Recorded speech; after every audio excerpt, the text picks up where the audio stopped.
You need to make sure that you make an effort with your community. It's not easy. Serve them, help them. And if you're a part of it, let's not always look at what is this community doing for me, but rather what can I do for the community. When we look at it that way, everyone will look at it that way and make life meaningful for you and your family. So let's look out. This is the reason why visiting the sick is a great act of worship.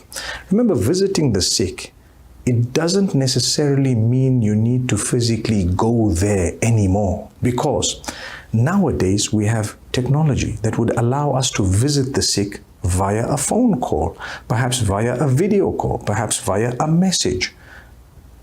Yes, where applicable, you go and visit in person and you will get a multiplied reward. Sometimes it's not applicable. By your visit, you might just be making life so difficult for them if they're in need of rest and if they're in need of a peace. And perhaps if they don't want to see you at that time. So it doesn't mean because the hadith says visit, let's all go 10 guys and we will visit the sick person. You make them more sick. They will become ill. They might die as a result of the anxiety and the stress. May Allah subhanahu wa ta'ala grant us wisdom. So remember, the hadith tells you visiting. Yes, ultimately it's a physical visit, but you can visit in other ways that perhaps may be more appropriate for the situation that that person is in. Why did Allah give so much of importance to the visit?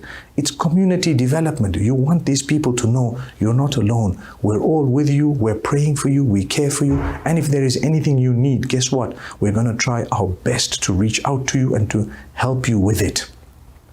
In that way, you take care of the widows, the orphans, the destitute, perhaps the poor, those who don't have, those who've lost their jobs, those who are sick and ill, like we said, the elderly, those who have disabilities. All of these are taken care of by the community. That is Islam. That is the way the Prophet Muhammad, peace be upon him, taught us, and that is how you earn your paradise. So let's learn to be positive members of the community. It's not easy. It's a sacrifice.